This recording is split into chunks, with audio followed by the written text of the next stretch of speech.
Hi,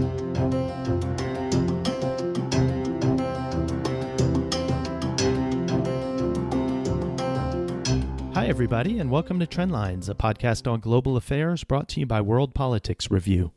I'm Judah Grunstein, WPR's editor-in-chief, and I'm joined by WPR managing editor Freddy Deknatel. Hi, Freddy. Hey, Judah. We'll be talking about U.S. foreign policy in the context of the 2020 presidential election, in particular the growing calls in America for an emphasis on military restraint and global retrenchment. Before we get started, just a quick reminder for everyone listening that the interview episode of the podcast went live Wednesday.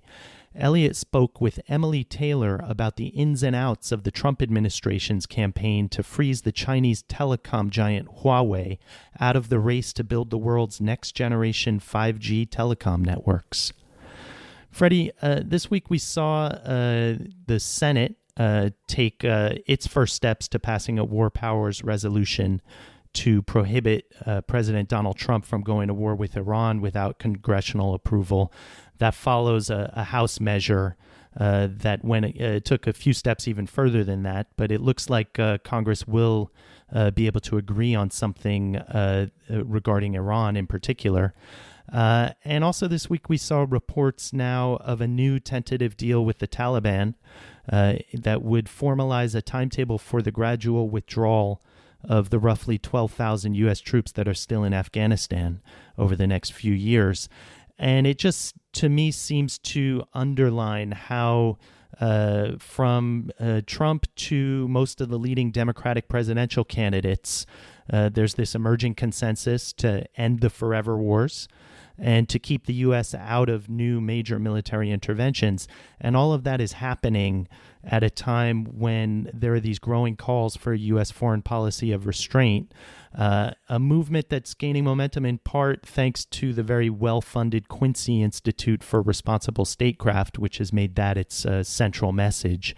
What do you make all of this? Is this a real meaningful shift in public opinion and the direction of U.S. foreign policy, or is it a flash in the pan? Is it something in between? It's better late than never, first of all. I do think it's a steadier shift. The fact that there are, for example, a bunch of Republicans in the Senate backing the war powers resolution that presumably is going to get passed soon. The question is whether Trump vetoes it or not. But also in the House, the earlier resolution that came out of the House had Republican support as well, I believe. And then 2 weeks ago, these are more symbolic because the Republican Senate probably won't take them up.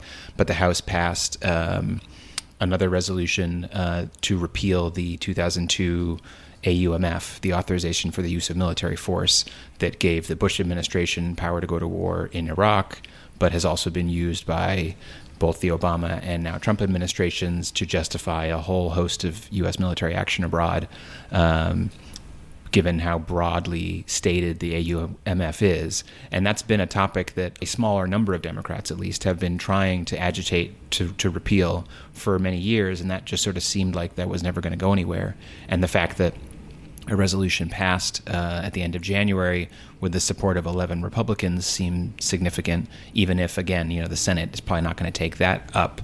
It does seem like maybe the unending support for forever wars is actually coming to an end. Now, Elliot had Barry Posen, who is one of the most serious theorists, if you like, of restraint, on the podcast in an interview, I believe, last year. And there's a bunch of different currents of restraint. There's the realist current and the more progressive current, but fundamentally what they all do is call into question the foundation of U.S. foreign policy and security policy since World War II and the Cold War, which is this idea that the U.S. can't leave a power vacuum that a hostile power anywhere can use to its advantage. And the example being World War II, showing the danger of believing that a distant conflict won't affect the U.S., and then the lesson learned in the Cold War, where the U.S. faced a global power that actually posed an existential threat to the U.S. and its allies. And so now in the current landscape where you have a rising China and a sort of a resurgent Russia, but for the most part, the U.S. doesn't face an existential threat anymore.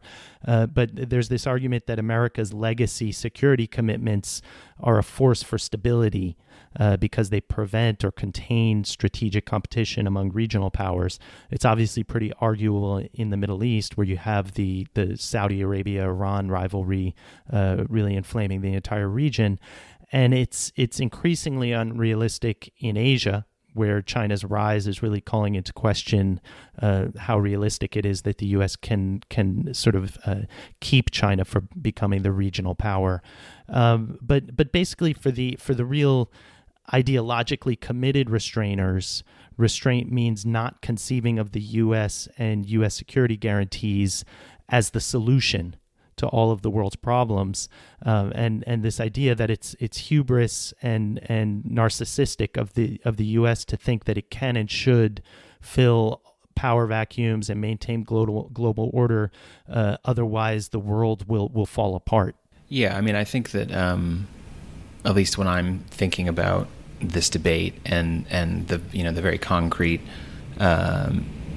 issues, specifically the AUMF and this war powers resolution, that more than anything seems to have been a response to Trump's the killing of Qasem Soleimani last month, where there was no consultation with Congress whatsoever. And I think that move really took even a lot of Republicans in the Senate by surprise.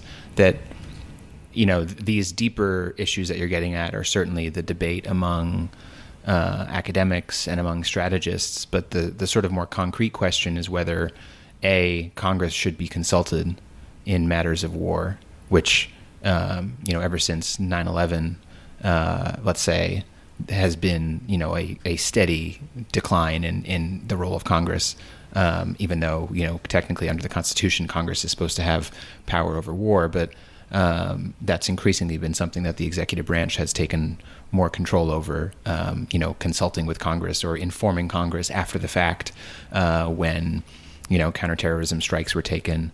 All of this stuff, comes in the context, obviously, of the sort of shadow wars that came after 9/11, the idea that these were not conventional wars anymore, that the U.S. had to operate on a different kind of field, let's say. So, Congress was not going to be consulted when the U.S. obviously wasn't going to be declaring war against a non-state actor or something. But I think that's really what it comes down to in this circumstance today is Congress trying to reassert some control over the powers it's supposed to have under the Constitution. And also connected to that, this idea that there isn't a military solution to every problem, even if it's security related, that the first and even second response should not just be U.S. military power. And I think that, not to get too into the academic debates over restraint that, predate this period, but I do think that the issue here is more to do with, not saying U.S. alliances don't have their purpose or that the U.S. is not going to continue to be this global military power, because certainly that's not changing, I don't think. But perhaps getting back to a frame of mind, at least, that seemed to be more, part of U.S. foreign policy during the Cold War, where, there wasn't a military solution to every problem, in part because you didn't want to risk nuclear war, but also that there were other levers of U.S. power, diplomatic power, soft power, economic power through sanctions that came along with the threat of military force. And, in the post-Cold War period, with the U.S. sort of being the unrivaled global hegemon, it was the idea that the U.S. could basically do what it wanted. And I think, the peak of that and the folly of that was the invasion of Iraq, and the U.S. has been living with the consequences of that ever since. And so I think that this is a long-term and overdue reckoning with the idea that you may have the power to take military action whenever you want, but it's not going to solve the problems that you're claiming it's going to solve. I think your point is really well taken. The maybe the parallel tracks, if not the total disconnect between these academic debates over restraint and the politics and political optics of it, because I think that in the context of, for instance, the Democratic primary debates and things like that, and even, as you said, the steps that Congress is taking to rein in the executive, restraint really mainly centers on this idea of avoiding any more costly wars in the Middle East. At the same time that when you saw some of the debate moderators trying to pin down the Democratic primary candidates about how they would end the war in Afghanistan, for instance, or the U.S. troop presence in Syria and Iraq, you see how hard it gets for people to actually put forth specific proposals. They were all very broad and vague and ambiguous, and in some ways it shows this dilemma in terms of U.S. security policy for a president. It almost takes someone as irresponsible and uninformed as Trump to do something like withdraw U.S. forces from Afghanistan, even though 17, 18 years after the invasion, everyone knows that it's been a failure and that victory and strategic success are no longer possible if they ever were.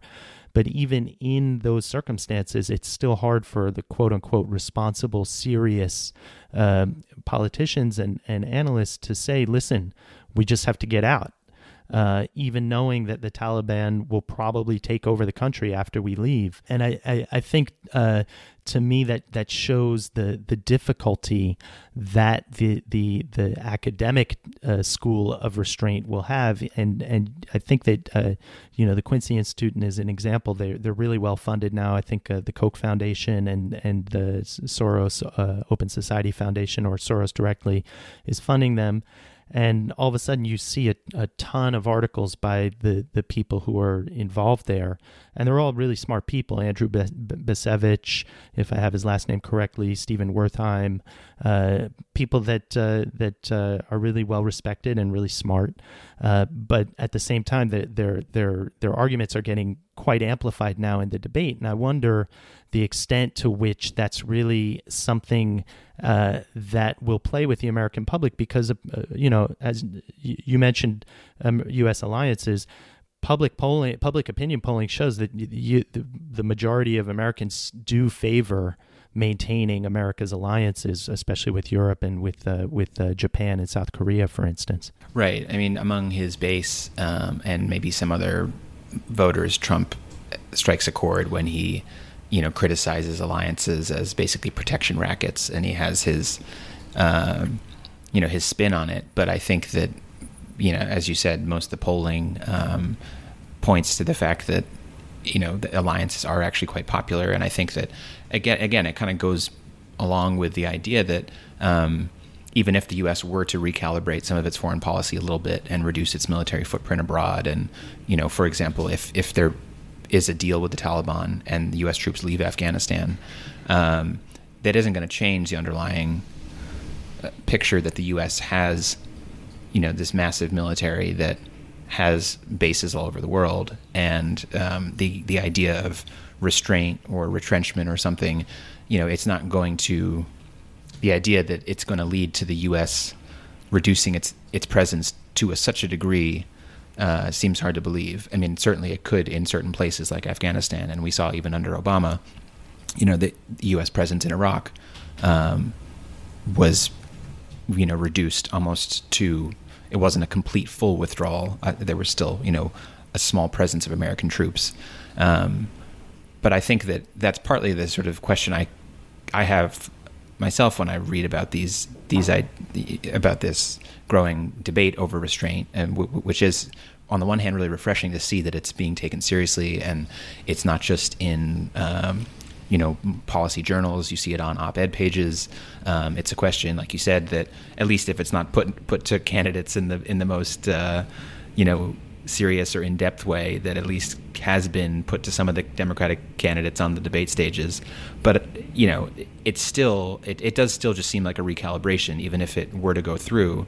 It would obviously be very significant and as I said, overdue. I do think I keep coming back to the idea that Obama was elected really as an anti-war candidate. I mean, that's why he had the support he did. That's in large part why he beat Hillary Clinton in a very close primary because he was riding the wave of being opposed to the Iraq War. And then, he obviously tried to deliver on the promise to take U.S. troops out of Iraq, but in many other ways he expanded, the U.S. military footprint elsewhere. He brought more troops into Afghanistan. He expanded U.S. drone strikes in places like Yemen and Somalia. And so I think it just sort of underscored the idea that, there is still, whether because of the power of the Pentagon or just the idea that in American foreign policy, there is still this current that the U.S. has to be taking on these challenges because if they don't, no one else will. Obama has a really complicated legacy when it comes to this particular issue because, as you said, he did essentially withdraw U.S. forces from Iraq with maybe perhaps some very small residual training force there, and then he took the real political brunt of one of the outgrowths of that or consequences, which was the emergence of the Islamic State.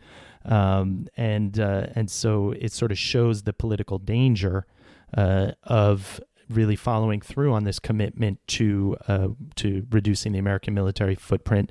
He also has this complicated legacy in terms of, as you said, expanding the so-called shadow wars, where the U.S. remains at war, but it's just simply such a small footprint that it's functionally invisible to the American electorate, as we saw, for instance, in Africa, in West Africa, when there was an ambush, I think, that killed 5 American soldiers in Niger. And it came as a total surprise that U.S. forces were even engaged there. So I think in a lot of ways, Obama's presidency shows both the dangers of following through on withdrawal and the temptation to use some of these new instruments that are now at the president's disposal to sort of maintain a military presence in a way that doesn't have a lot of political risk. And again, you mentioned with regard to alliances, Trump's a real outlier on this idea of pulling out of alliances. Although, for instance, Barry Posen has argued that the U.S. no longer needs to provide a security guarantee to its European allies, and has also argued that for the most part the Asian allies, South Korea and Japan, are wealthy enough and technologically advanced enough to take care of themselves with regard to China. So there are some serious people in defending that argument too, but for the most part, even among the national security bureaucracy and establishment in Washington, the alliances remain this sort of sacred consensus. And you see this coming week, Secretary of State Mike Pompeo and Defense Secretary Mark Esper will be heading to the Munich Security Conference, in part to try, as always, to calm the nerves of America's European allies. But again, to me, it gets to the heart of this tension, because alliances always mean security commitments, and that always means the risk of being pulled into a conflict that you didn't foresee or that the U.S. didn't necessarily want to be involved in. And it kind of reminds me, the entire debate over restraint reminds me of Mike Tyson's famous remark when he was asked before his fight with Evander Holyfield about Holyfield's fight plan, because all the interviews with Holyfield's camp, they were talking about his fight plan. And Tyson famously said, everyone's got a plan until he gets punched in the mouth. And for me, like the application into restraint is everyone's got a plan for restraint until a security crisis crops up. And it's a question of either the U.S. ordering a military intervention or accepting the consequences of not intervening, whether that be a Chinese invasion of Taiwan or a genocidal massacre by a repressive regime that could have been prevented with really a token U.S. force. And I think that that's really where the rubber hits the road for any strategy of restraint, is that a president, by the realities of American politics, will always be on the spot and be under huge political pressure at that point to intervene. And when you start pulling back from alliances and losing even the ability to choose and decide whether you will or won't, because it becomes much harder, for instance, to intervene in Asia if you don't have forward bases. Even that first step of pulling out of those alliances or pulling those troops back from those forward bases has huge implications. And I think that that's really where the academic restraint debate runs into the obstacle of public opinion that can be very volatile. It can shift on a dime when you have images on all the news networks and popping up on push alerts on cell phones and on smartphones of massacres or a U.S. ally that's being invaded. And that's really where I think that it's almost impossible for someone to really know what they would do as president before they're in that situation. To draw out that Tyson Holyfield metaphor, I also wonder where having someone try to bite your ear off fits in. And I guess maybe what comes to mind is during the Obama era, the rise of ISIS. That these images, which were all over the news, of ISIS fighters after they had taken Mosul and storming into Syria. I mean, the propaganda of it was extremely effective in terms of just the image of these, this sort of ragtag, but also very heavily armed militant group storming through the desert on stolen tanks and pickup trucks and seizing territory in Syria, and also northern Iraq. Just a few years after the Obama administration was proud to say that they were pulling U.S. troops out of Iraq finally. And I think that the backlash and then the blame, probably unfairly, that Obama got for that is exactly sort of the point you're making, that Americans wanted U.S. troops out of Iraq. There was a lot of support for Obama to do that. But then once these were the consequences, or at least it was seen as the consequence, there was a call to send U.S. troops back in for the Obama administration to take the actions eventually that it did in terms of leading this coalition. It was mainly an air war, but I think that was exactly the sort of point you were making, that sure, there's support, let's get U.S. troops home, but the moment there's some sort of cataclysm event, there's support to send them back. The Libya intervention as well, where we'll never know the counterfactual of whether or not Obama would have faced recrimination had he not okayed an intervention, had there been some brutal massacre in Benghazi, which Muammar Gaddafi was threatening, and there were tens of or hundreds of thousands of people massacred. Who knows what kind of political fallout that would have for an American president. And so even though he was criticized for that intervention because of the utter chaos that has just been unleashed in Libya since then, we really don't know the counterfactual of what the political fallout might have been from inaction.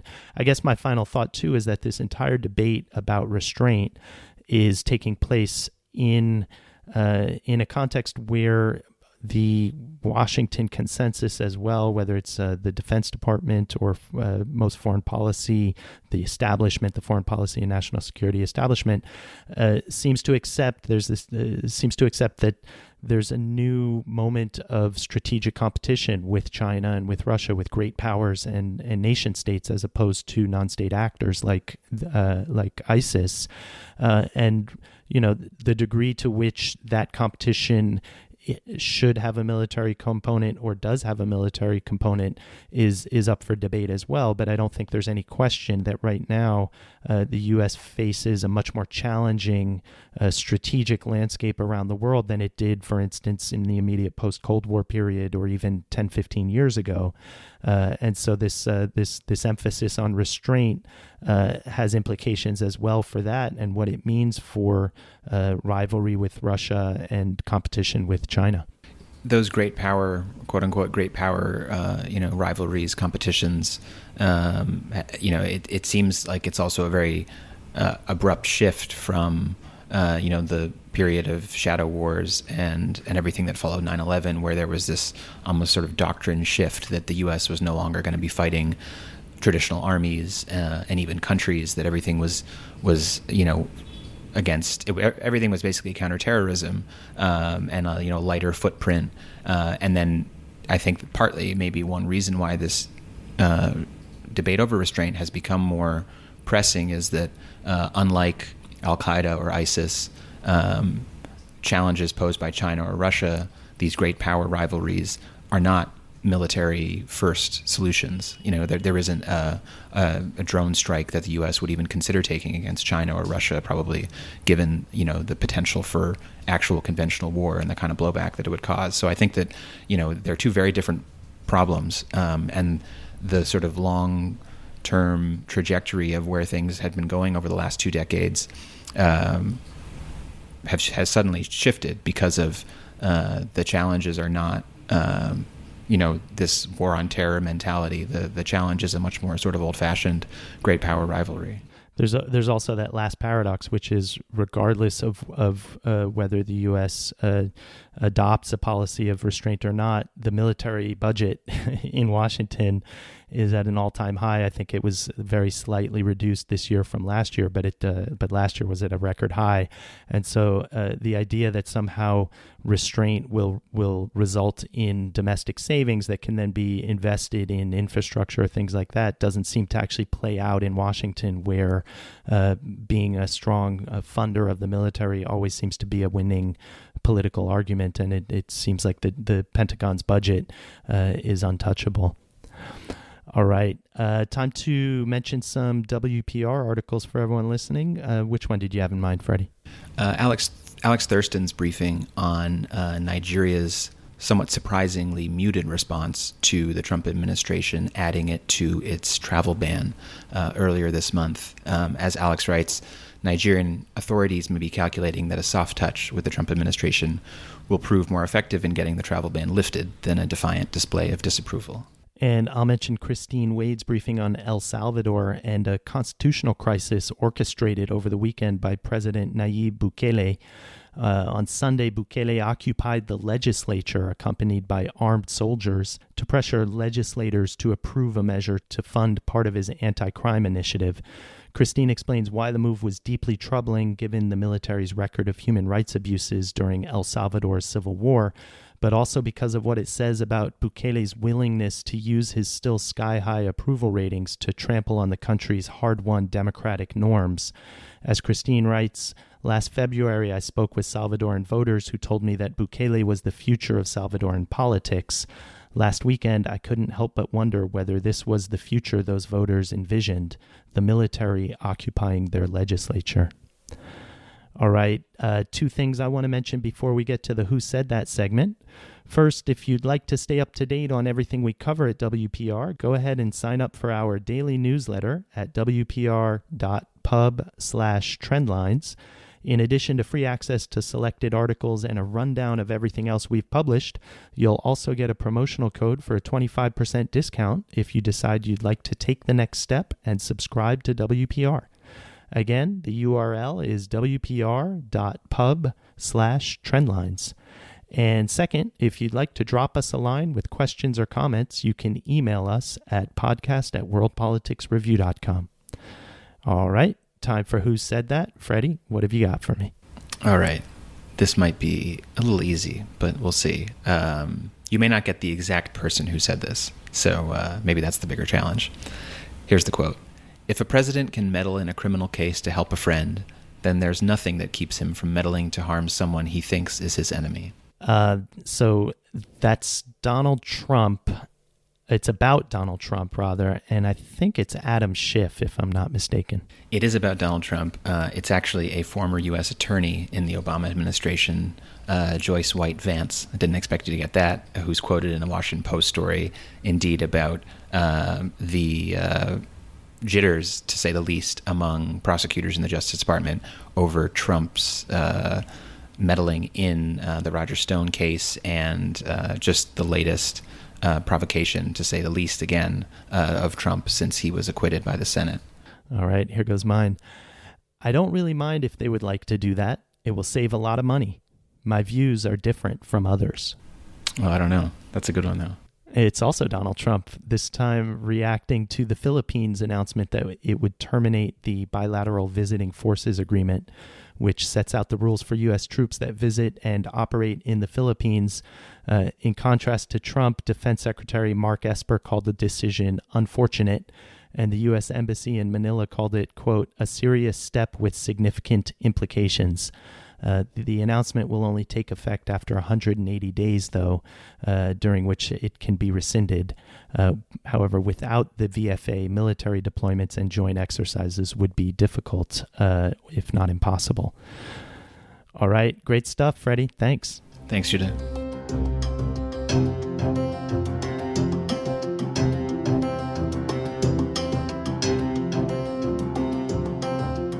If you'd like to stay up to date on everything we cover at WPR, go ahead and sign up for our daily newsletter at wpr.pub/trendlines. In addition to free access to selected WPR articles all week long, you'll also get a promotional code for a 25% discount on a WPR subscription. And if you'd like to send comments or questions, email us at podcast@worldpoliticsreview.com. Trendlines is produced and edited by Peter Dury. You can follow him and World Politics Review on Twitter, and you can find links to pieces covering the issues we talked about in the show notes on worldpoliticsreview.com. Have a great weekend, and see you next week for 2 new episodes of Trendlines.